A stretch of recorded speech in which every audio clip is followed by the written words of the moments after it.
Elle vient de partout, ils refusent d'aller nulle part. Ensemble, ils vous amènent exactement là où ça fait réfléchir. Brick Villemur.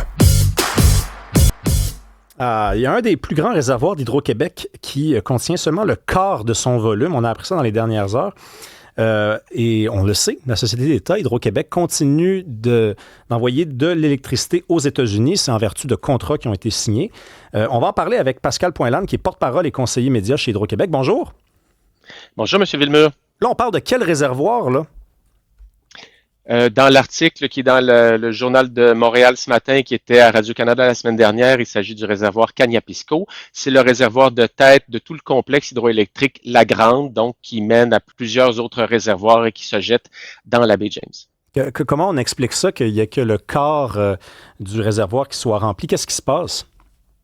Ben, à chaque année, les réservoirs sont au plus bas avant la crue printanière. Donc, en ce moment, au sud du Québec, à Montréal, à Québec, on a vu les rivières ont dégelé, il n'y a plus de risque d'inondation, tout est terminé. Au nord, la crue printanière arrive au fin du mois de mai, début du mois de juin. Donc, en ce moment, on est en pleine crue printanière. Les réservoirs se remplissent tous. Le Kaniapisco est un très grand réservoir et donc, il est en train de se remplir, mais c'est un réservoir pluriannuel. Donc, il se remplit à un rythme plus lent que d'autres réservoirs qui sont des réservoirs qui se vident et se remplissent une fois par année. Donc, en ce moment, il y a toute la neige, toute la glace qui est en train de fondre et qui va augmenter le taux de remplissage du réservoir Kaniapisco. À noter, il a déjà été autour de 10% en 2014, en 2015, autour de 20% également une autre année là, dans les 15 dernières années. Donc, c'est pas inhabituel, c'est pas historiquement bas, mais oui, c'est plus bas que dans les dernières années. Est-ce que c'est inquiétant? Vous me dites, on dirait que ça arrive à chaque année, ça va se remplir. En même temps, il y a un ex-ingénieur d'Hydro-Québec qui dit c'est pas le seul bassin, là, Jean-Marc Pelletier qui a été interrogé, il dit c'est pas le seul bassin qui rencontre ce problème-là. S'il y a plusieurs bassins en même temps qui le rencontrent, là, on est devant des ennuis, là. Oui, d'abord, je tiens à rassurer tout le monde, il y a suffisamment d'eau au Québec pour alimenter à la fois la clientèle, répondre à toutes nos obligations, mais il faut, pour comprendre ou pour connaître la réelle capacité énergétique d'Hydro-Québec et les réserves énergétiques, il faut considérer l'ensemble des 28 grands réservoirs d'Hydro-Québec. Il n'y en a pas juste un, il y en a 28. Puis on calcule ça avec une donnée qui s'appelle le stock énergétique, qu'on remet à la Régie de l'énergie 3 fois par année.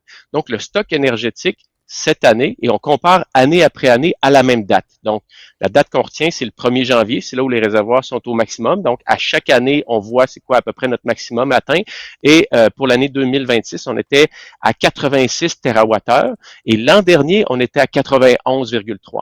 Donc, le stock énergétique a baissé par rapport à l'année dernière, mais on a quand même encore 86 TWh, ce qui est une quantité astronomique de réserves. C'est pas aussi haut qu'on voudrait, c'est vrai, c'est le plus bas depuis les 20 dernières années, mais on a toute la marge de manœuvre nécessaire pour répondre à nos obligations. Donc là, on envoie de l'électricité à New York, on a signé des contrats avec l'État de New York, on les approvisionne, on a des réservoirs qui sont pas tout à fait remplis. Vous nous assurez que c'est correct. Là, on va être capable d'honorer les engagements avec l'État de New York, puis on va être capable aussi d'honorer l'engagement qu'on a envers les consommateurs d'électricité, les citoyens du Québec qui ont un contrat social avec Hydro-Québec. D'abord, oui, on est capable de le faire, il n'y a aucun problème là-dessus. Deuxième point, c'est que tout ça dépend de l'hydraulicité qui est cyclique. L'hydraulicité, c'est combien il y a d'eau qui tombe dans nos grands réservoirs sous forme de précipitation, de pluie ou de neige. Alors, à chaque année, il y a des années qui sont plus sèches et des années qui sont plus humides. Ça fait 3 années de très faible hydraulicité au Québec. Je pense qu'on l'a vécu avec les feux de forêt.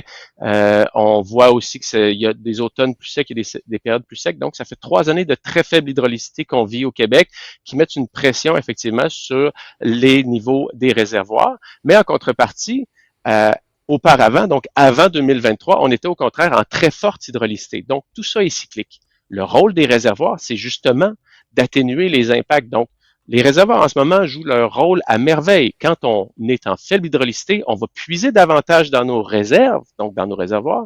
Et quand on est en trop forte hydraulicité, quand il y a des risques d'inondation, au contraire, on conserve davantage d'eau dans nos réservoirs. Donc, je comprends que quand on lit des articles, et l'article est factuel, cependant, c'est pas catastrophique, au contraire, parce que nous, on calcule notre stock énergétique. Maintenant, qu'est-ce qu'on a fait? Quel est l'impact chez les gens? C'est qu'on a dû réduire nos exportations à court terme sur le marché spot qu'on appelle. Donc, un peu comme la bourse de l'énergie. Cette année, on a été obligé de limiter nos exportations et on a importé davantage, raison pour laquelle vendredi, vous avez vu, le bénéfice net est en baisse de 200 millions de dollars. Donc, l'impact pour les Québécois, c'est pas qu'on va manquer d'électricité. Il n'y a aucune crainte à ce niveau-là. Par contre, ça vient gruger un peu nos bénéfices nets pour ce premier trimestre. Bon, mais c'est clair. Mais vous savez, on fait notre travail, on est inquiet, on voit passer des affaires, puis là, vous faites le vôtre, vous venez expliquer votre version, c'est convaincant. Parlez-nous des rénovations au siège social d'Hydro-Québec. Ça aussi, on l'a appris dans les dernières heures. Ça s'élève à 500 millions de dollars. Là, vous allez me dire ça, là, est-ce qu'il y a de l'or plaqué, des armoires en diamant? Comment ça? Il y a du marbre aussi pour que ça coûte 500 millions de dollars. M. Poinlan, là, porte-parole chez Hydro-Québec, c'est beaucoup d'argent, là. Ben, écoutez, M. Villemur, premièrement, je suis un peu surpris de votre question parce que je pensais que j'allais uniquement parler des réservoirs, puis là-dessus, je suis intarissable. J'aurais vraiment beaucoup de choses à vous dire. Pour ce qui est de la rénovation du siège social, je peux pas vous donner tous les détails, c'est pas mon dossier, mais quand même, c'est un bâtiment qui est patrimonial. Quand vous entrez à l'intérieur du bâtiment, il y a la fresque de Mousseau. Il y a eu pendant des années le bureau du premier ministre. De grandes décisions de l'histoire économique du Québec ont été prises dans ce bâtiment. Donc, c'est à peu près dans les coûts là, raisonnables, comparables. Et donc, on va faire les travaux nécessaires. Puis, ne pas rénover aussi peut avoir des coûts. Donc, en ce moment, là, on va faire les travaux nécessaires pour cette bâtisse qui est patrimoniale, encore une fois.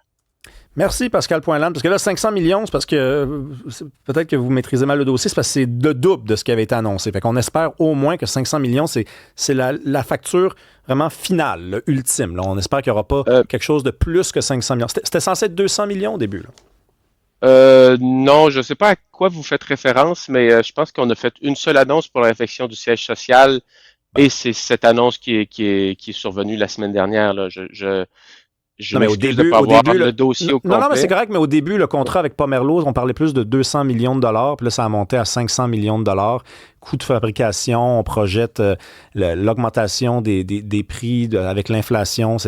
Ça s'avère cher, là, 500 millions de dollars. Là, je veux bien croire là, que l'édifice est un peu âgé. Là.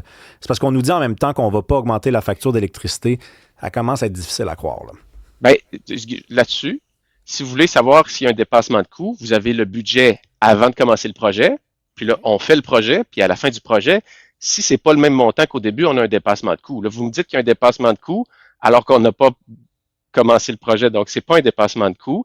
Au contraire, on annonce que ça va être 500 millions de dollars, puis à la fin, vous m'inviterez, puis on fera le bilan. Si c'est plus ou si c'est dans les coûts, on fera face à la musique. Dans ce cas-ci, je pense que c'est prématuré de parler de dépassement de coût. Merci beaucoup, Pascal Poinlan, porte-parole chez Hydro-Québec. Au plaisir.